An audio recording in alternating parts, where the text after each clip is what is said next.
Gynecologist reveals 10 foods every woman with polycystic ovary syndrome must avoid immediately. Are you tired of feeling like you're fighting a losing battle against your own body?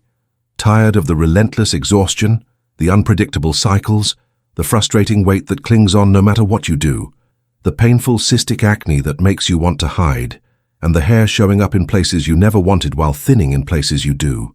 It's a lonely, confusing, and often heartbreaking struggle. But the good news is that relief, real, tangible relief, might be hiding right in your kitchen. The power you feel you've lost can be reclaimed, and it often starts with understanding what fuels this condition. In today's video, we are pulling back the curtain based on what gynecologists and metabolic specialists see every single day to reveal the top 10 foods that every woman with polycystic ovary syndrome must consider avoiding immediately. We aren't just going to list them, we're going to explain why they are causing harm and how they are directly connected to the symptoms that are stealing your peace. So stick around, because you don't want to miss these life-changing nutrition tips. This information is the key to understanding your body and finally starting to heal. Before we get started, I'd love to know where you're joining me from today. Drop your city or your country in the comments below, and please feel free to ask any questions you have as we go. This is a community, and your voice matters.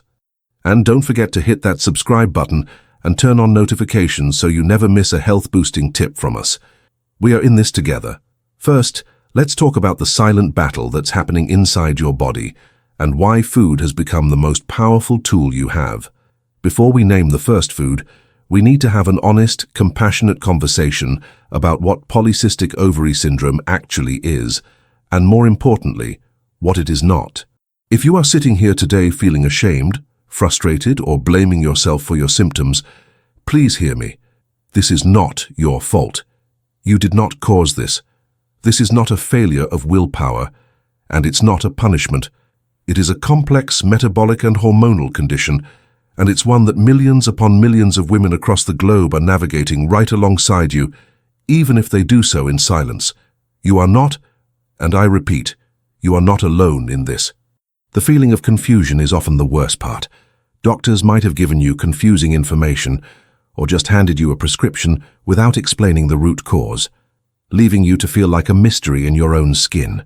The simplest way to understand what's happening, without getting overly technical, is to think of it as a case of miscommunication within your body. For a vast majority of women with polycystic ovary syndrome, the central issue is something called insulin resistance. Think of insulin as a key. Its job is to unlock your body's cells to let glucose, or sugar, in for energy. But with insulin resistance, the locks on your cells have become rusty. They don't respond to the key properly. Your body, sensing the cells are starving for energy, panics and does the only thing it knows how to do. It tells your pancreas to pump out more insulin, flooding your system with keys, hoping one will eventually work. This flood of excess insulin is the real problem. It's a powerful hormone, and when it's high, it sends a direct, loud signal to your ovaries, screaming at them to produce more androgens, which are hormones like testosterone. It's this excess of androgens that drives so many of the most painful symptoms, the cystic acne, the hirsutism, unwanted hair growth, and even the hair loss on your head. This high insulin level also promotes inflammation, that feeling of being puffy, swollen and sore, and it tells your body to store fat, especially around your midsection, making weight loss feel utterly impossible. So you see, it's a vicious cycle, and it's not your fault, it's a biological response. The food you eat doesn't just represent calories, it represents information. Every bite you take is either calming this hormonal storm or adding fuel to the fire. Our goal isn't to punish or restrict, but to empower you with the knowledge to choose foods that send signals of healing, safety, and balance to your body. We are preparing your body for solutions, for peace, and it starts by removing the primary triggers. The first food we must address, and it's perhaps the most critical one on this entire list, is sugar, especially in its most potent forms, sugary beverages and added sugars. This includes sodas, fruit juices, sweet teas, energy drinks, and the obvious culprits like candy, pastries, and desserts. But it also includes the hidden sugars in foods you might think are healthy, like flavored yogurts, breakfast cereals, granola bars, and even sauces like ketchup and salad dressings. When you consume these high-sugar foods, especially liquids, it's like injecting pure glucose straight into your bloodstream. Your blood sugar level skyrockets in minutes. For a body already struggling with rusty cell locks, this is a 5-alarm fire. Your pancreas goes into overdrive, releasing a tidal wave of insulin to try and manage the threat. This massive insulin surge, as we just discussed, is the primary driver of androgen production in your ovaries. It's the gasoline on your polycystic ovary syndrome fire. It directly fuels the acne, it worsens the hair growth, and it contributes to that deep, unshakable fatigue. Beyond the hormonal chaos, sugar is profoundly inflammatory. It creates a state of chronic, low-grade inflammation throughout your entire body, making you feel achy, swollen, and tired, and making your cells even more resistant to insulin. It's a cycle that feeds on itself. You might be thinking, but can a little bit of sugar really do all that? Can one soda really be that damaging? The answer, unfortunately, for a woman with polycystic ovary syndrome, is a resounding yes. Your body is not processing it like someone else's. For you, that high-sugar item isn't just empty calories. It is a direct hormonal instruction, an order for your body to create more androgens and store more fat. The practical application here is to become a detective. Start reading labels. You will be shocked at where sugar is hiding. The goal is to dramatically reduce your intake of added sugars. This doesn't mean you can never have a sweet thing again. The alternative is to embrace whole foods. If you're craving sugar, have a piece of whole fruit. The fiber in the fruit acts like a buffer, slowing down the sugar's release into your bloodstream, preventing that massive spike and crash. Choose water, sparkling water, or unsweetened herbal teas like spearmint tea, which studies have shown can have anti-androgenic effects. This one change, removing liquid sugar and processed sweets, can be the single most powerful step you take toward managing your polycystic ovary syndrome. It is foundational, but just cutting out the obvious sugar is only the beginning. The next food on our list is just as problematic, yet it disguises itself as a harmless staple in nearly every diet. May I ask you something? Just between us. How many times have you felt completely alone in this, absolutely invisible, trying to explain your symptoms to someone? A doctor, a friend, a partner, and seeing that look in their eyes that tells you they just don't get it. How many times have you felt so lost in what is happening to your own body, as if nobody on earth could possibly understand the unique struggle you face every single day? I know how deeply that hurts, and I need you to hear this loud and clear. You are not in this fight by yourself. Your pain is valid, your struggle is real, and there is a whole community of women who understand. If you feel this, if this resonates deep in your heart, please take a second and leave a comment right now saying, "I understand this struggle." Write exactly that. Your message, just seeing your words, might be the one thing that gives strength to another woman who is scrolling through these comments, feeling hopeless and needing to know, more than anything, that she is not alone. The sneaky food I was just referring to, the one that acts just like sugar in your body, is the category of refined carbohydrates. We're talking about the white foods, white bread, white pasta, white rice, breakfast cereals, bagels, pastries, and crackers. These foods have been processed and stripped of all their fiber and nutrients. Because that fiber is gone, your body digests them incredibly quickly. That piece of white bread or bowl of pasta might as well be a spoonful of sugar. It hits your bloodstream almost as fast, causing the exact same catastrophic blood sugar spike, the same massive insulin surge, and the same resulting cascade of androgen production and inflammation. This is the root of the crash and crave cycle. You eat a bowl of cereal for breakfast. Your blood sugar soars. You feel a temporary rush.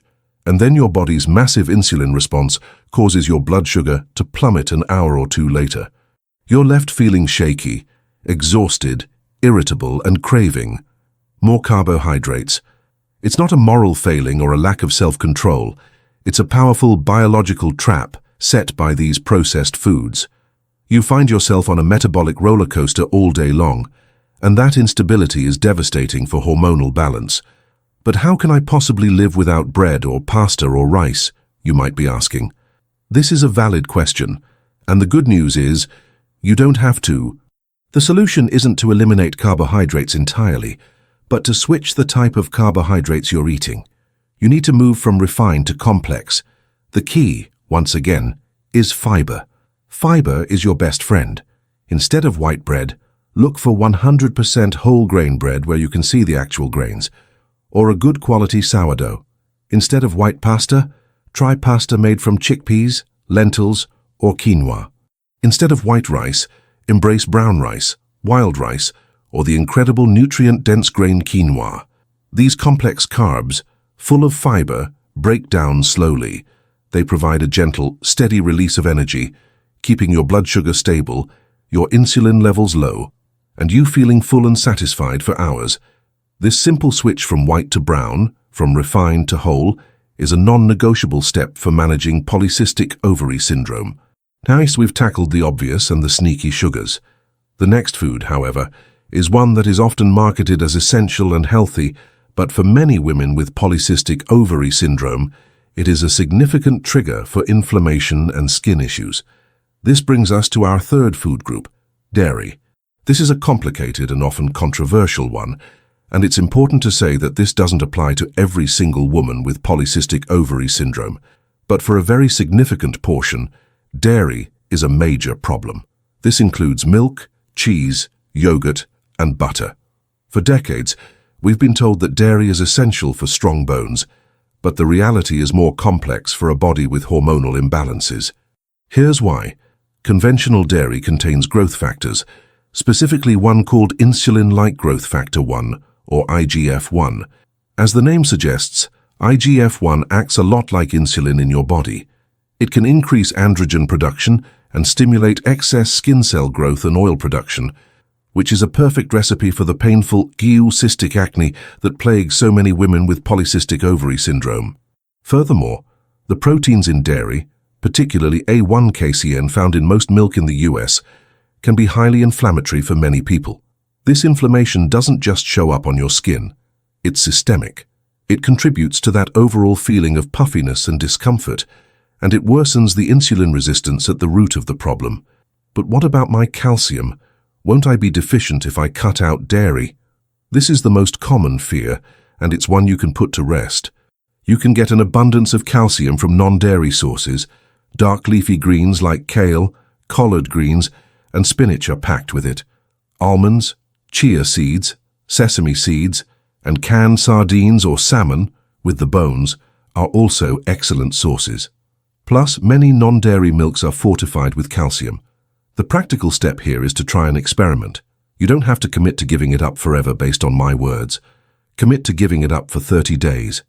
Cut out all dairy, milk, cheese, yogurt, everything. See how you feel. Pay close attention to your skin, your digestion, your energy levels, and your brain fog. Many women are absolutely astonished by the changes they see in just a few weeks. There are countless delicious alternatives available now, like unsweetened almond milk, coconut milk, oat milk, and cashew milk. Just be sure to read the label and choose the unsweetened versions, as we don't want to trade one problem for another by adding sugar. Removing dairy might clear your skin and calm your system. But the next category of foods we need to discuss is actively damaging your cells and fanning the flames of inflammation in a much more direct way. The fourth category of foods to avoid is one that has no redeeming qualities. Industrial processed foods and, specifically, the artificial trans fats and inflammatory seed oils they contain. We're talking about fast food, frozen dinners, microwave popcorn, chips, cookies, crackers, and margarine. These foods are scientifically engineered to be hyperpalatable, meaning they hijack your brain's reward centers and make you crave them. But the cost to your body is enormous. The primary villains here are artificial trans fats, often listed as partially hydrogenated oil, and refined vegetable oils like soybean, corn, cottonseed, and canola oil. These fats are highly unstable and create a massive amount of oxidative stress and inflammation in your body. For a woman with polycystic ovary syndrome, who is already battling chronic inflammation, eating these foods is like pouring gasoline on a fire. This inflammation makes your cells even more resistant to insulin, deepening that core metabolic issue. These foods are also often loaded with sodium, chemical preservatives, And, of course, the refined sugars and flours we've already discussed. They are a perfect storm of hormonal disruption, but they are so convenient, and sometimes I'm just too tired to cook. What am I supposed to do? This is perhaps the most relatable and painful part of the struggle. The exhaustion from polycystic ovary syndrome is real, and the last thing you want to do is spend an hour in the kitchen.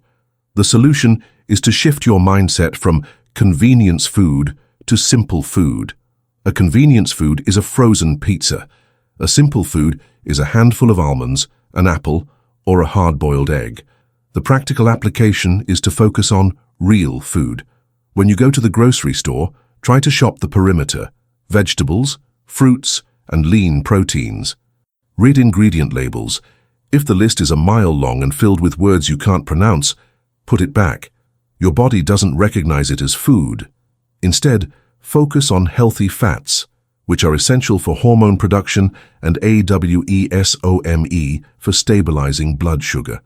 We're talking about avocados, olive oil, nuts, and seeds. These healthy fats are anti-inflammatory. They heal your body. The industrial fats in processed foods do the exact opposite. Before we continue, if this information is helping you, if you're starting to see the connections and feel a sense of hope, please take a moment to hit that like button and subscribe if you haven't already. It helps this information reach more women who need to hear it. Now, moving from processed fats, let's talk about a specific type of protein that can be just as inflammatory. This leads us to our fifth food group: processed and high-fat red meats. This includes things like bacon, sausages, hot dogs, salami, and fatty cuts of beef or pork. This isn't to say that all meat is bad, but these specific types can be very problematic for polycystic ovary syndrome. The issue is twofold. First, processed meats are loaded with sodium, chemical preservatives like nitrates, and often sugar, all of which contribute to inflammation and water retention. Second, high-fat red meats are rich in saturated fats. While a small amount of saturated fat from good sources isn't necessarily harmful, the high amounts found in these meats can contribute to inflammation and may worsen insulin resistance in some women. The hormonal load in conventionally raised meat is also a concern, as you are already trying to balance your own hormones. You don't need to add external ones from your food. The effect is a general worsening of the inflammatory state that underpins polycystic ovary syndrome. Does this mean I have to become a vegetarian? Absolutely not, unless you want to. The key is not the elimination of all meat, but a shift in quality and type. Instead of processed meats, focus on lean, clean proteins. Think about skinless chicken or turkey, fatty fish like salmon, which is packed with anti-inflammatory omega-3 fatty acids, and plant-based proteins like lentils and chickpeas. If you do eat red meat, treat it as a special occasion rather than a daily staple, and choose the highest quality you can find, such as grass-fed, organic beef, which has a better fatty acid profile and is less inflammatory. Protein is vital for blood sugar balance and satiety, so you don't want to skip it. You just want to choose protein sources that calm inflammation rather than create it. We've talked about fats and proteins, but there's another controversial food protein that, much like dairy, can be a hidden source of inflammation for many women with polycystic ovary syndrome. The sixth food to consider avoiding is gluten. Gluten is the protein found in wheat, barley, and rye. For those with celiac disease, gluten is an absolute poison, but a growing body of research suggests that many more people, especially those with autoimmune and inflammatory conditions, have what's called non-celiac gluten sensitivity. And polycystic ovary syndrome is, at its heart, an inflammatory condition. For women who are sensitive, gluten can trigger an inflammatory response in the gut, which then becomes systemic. This inflammation can, you guessed it, worsen insulin resistance. There's also a high correlation between polycystic ovary syndrome and autoimmune thyroid conditions like Hashimoto's, and gluten is a known trigger for many people with thyroid issues. The symptoms of gluten sensitivity can be vague. They aren't just digestive. They can include brain fog, fatigue, joint pain, skin issues, and headaches, all things that women with polycystic ovary syndrome are already struggling with. But I don't have celiac disease, so I should be fine, right? Not necessarily. You don't need to have a full-blown allergy to a food for it to be causing a low-grade chronic inflammatory problem. The only way to know if gluten is a problem for you is to do what we suggested with dairy. Try a strict 30-day elimination. Cut out all wheat, barley, and rye. This means no traditional bread, pasta, cereals, or crackers. It's challenging, but the potential reward is immense. Many women report life-changing improvements in their energy, a reduction in brain fog, and clearer skin. After 30 days, you can try reintroducing it and see how you feel. Your body will give you a very clear answer. Today, there are countless gluten-free alternatives for pasta, bread, and more, many of which are made from the complex carbs we love, like chickpeas or brown rice. Just be careful not to fall into the gluten-free junk food trap. A gluten-free cookie is still a cookie, packed with sugar and refined flours. Stick to whole, naturally gluten-free foods first. Now we move from a protein to a plant-based food that is extremely controversial in the world of hormonal health. Let's discuss our 7th food, soy. This is perhaps one of the most confusing foods for women with polycystic ovary syndrome because the advice is all over the place. Soy is found in tofu, tempeh, edamame, and soy milk, but it's also used as a filler in countless processed foods, as soy protein isolate or soy lecithin. The controversy stems from the fact that soy contains phytoestrogens, which are plant-based compounds that can mimic the effect of estrogen in the body. For a woman with polycystic ovary syndrome, whose hormonal system is already in a delicate and often chaotic state, introducing a substance that can potentially disrupt estrogen levels further is a risk. While some studies on traditional fermented soy, like tempeh or miso, in Asian cultures show benefits, the highly processed soy prevalent in the Western diet, like soy milk, soy burgers, and protein powders, is a different beast. Some research suggests it can disrupt thyroid function, and as we know, thyroid health and polycystic ovary syndrome are deeply linked. It can also, in some women, contribute to the hormonal imbalance. But I'm a vegetarian, and I rely on soy for protein. What do I do? This is a very real concern. The consensus among many functional medicine practitioners is to err on the side of caution. If you are consuming large amounts of processed soy, it is wise to cut back. If you enjoy whole food soy like organic edamame or traditionally fermented, non-GMO tempeh, having it in moderation is likely fine. But relying on soy milk in your coffee, a soy burger for lunch, and tofu for dinner is probably too much. The practical approach is to diversify your protein. If you're vegetarian, lean into lentils, chickpeas, beans, quinoa, nuts, and seeds. If you choose to keep soy in your diet, stick to organic, non-GMO, and preferably fermented forms, and consume it as a small part of a varied diet, not as your primary staple. Observe how you feel. If you suffer from significant estrogen-dominant symptoms, like severe PMS, heavy periods, or breast tenderness, alongside your polycystic ovary syndrome, you may be one of the women who benefits significantly from removing soy completely. We've talked a lot about food, but the next item on our list is a beverage that many of us feel we cannot live without, and it's one that directly impacts your stress hormone. The 8th item on our list to avoid, or at least strictly limit, is alcohol. This can be a tough one to hear because so much of our social life revolves around it. A glass of wine to unwind, a cocktail with friends, it feels like a normal part of life. But for a body with polycystic ovary syndrome, alcohol acts as a poison in several distinct ways. First and foremost, alcohol is a toxin that your liver must prioritize processing above all else. Your liver is also responsible for metabolizing your hormones and managing your blood sugar. When it's busy dealing with the alcohol you drank, its other crucial jobs get put on the back burner. This can lead to a backlog of hormones, worsening your hormonal imbalance. Second, alcohol, especially wine, beer, and sugary cocktails, is a massive sugar bomb. It spikes your blood sugar and insulin just like the sweets we discussed, triggering that same androgen-producing, fat-storing cascade. Third, alcohol directly messes with your sleep.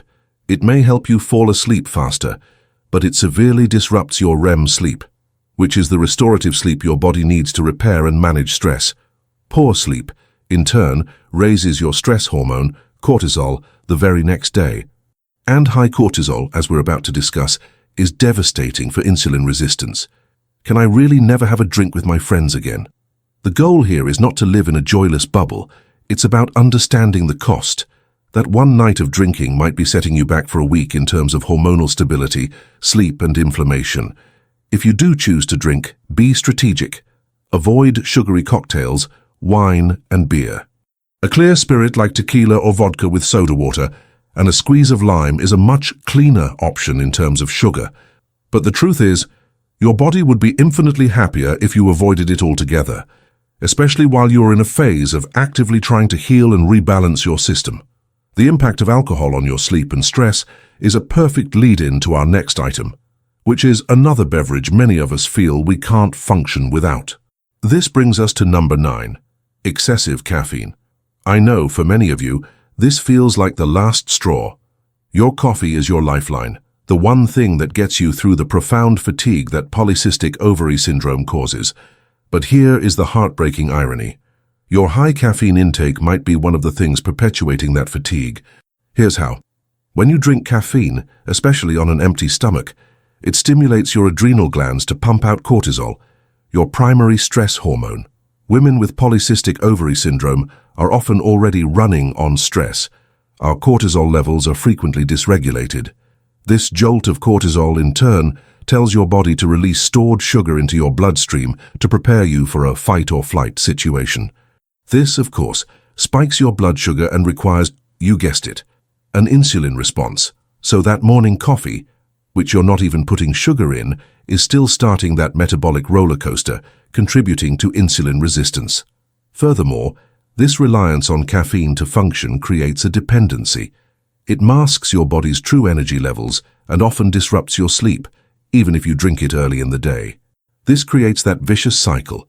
You sleep poorly, so you wake up exhausted, you need more caffeine to function, and that caffeine impacts your sleep again. Are you telling me I have to give up my morning coffee? That's the only thing I enjoy. I understand this. The key word here is excessive. If you are drinking 3, 4, or 5 cups a day, you are in a danger zone for your hormones. The goal is to cut back. Try to limit yourself to 1 small cup in the morning and never have it on an empty stomach. Always have your coffee with or after a protein-rich breakfast to blunt the cortisol and blood sugar spike. Better yet, try switching to a lower caffeine alternative. Green tea, for example, still has some caffeine but also contains L-theanine, an amino acid that promotes calm and focus without the jittery spike. Spearmint tea, as mentioned, is caffeine-free and has anti-androgen benefits. Reducing your caffeine load can be a game-changer for your anxiety levels, sleep quality, and, ultimately, your insulin sensitivity. Now, we've come to our final food, and it's the most deceptive of all, a food that is marketed directly to people trying to do the right thing and cut out sugar. Our 10th and final food to avoid is artificial sweeteners. This is the ultimate betrayal. You've done the hard work of cutting out sugar. You've given up your sodas, your sweetened yogurts, and your candy. You've proudly switched to diet or sugar-free versions, thinking you're making the healthy choice. But the research is showing that these chemicals, aspartame, sucralose, saccharin, may be just as bad, if not worse, for your metabolic health. The problem is that your body is smarter than you think. When your tongue tastes something intensely sweet, it sends a signal to your brain that sugar is coming. Your brain then tells your pancreas to get ready and release insulin. Even though the sugar never actually arrives in your bloodstream, you've just triggered an insulin release for no reason. This is catastrophic for someone with insulin resistance.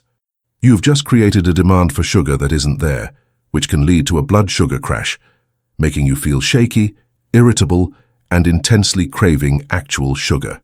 Beyond this cephalic phase insulin response, these artificial sweeteners have been shown to wreak havoc on your gut microbiome, the delicate ecosystem of bacteria in your digestive tract. They can kill off the good bacteria and allow the bad bacteria to flourish, leading to inflammation, poor nutrient absorption, and, you guessed it, worsened insulin resistance. So, what am I supposed to do? I can't have sugar, and I can't have fake sugar. It feels like an impossible trap, doesn't it? The answer is twofold. First, and most importantly, the goal is to retrain your palate. Your cravings for intense sweetness are often a product of habit. As you remove sugar and fake sugar, your taste buds will recalibrate. Fruit will start to taste incredibly sweet. You'll begin to appreciate the subtle sweetness in foods like sweet potatoes or carrots. Second, if you absolutely need a sweetener, stick to natural child's low glycemic options in moderation. We're talking about pure stevia leaf or monk fruit extract. These are derived from plants and do not appear to spike insulin or disrupt the gut microbiome in the same way. But even these should be used as a crutch to help you transition, not as a new staple. The goal always is to embrace whole, real food in its natural state. Your body is craving balance, and it knows exactly what to do with a blueberry. It has no idea what to do with sucralose. If you made it this far, all the way to the end, it means you are truly searching for answers, for relief, and for hope. I know this journey is exhausting.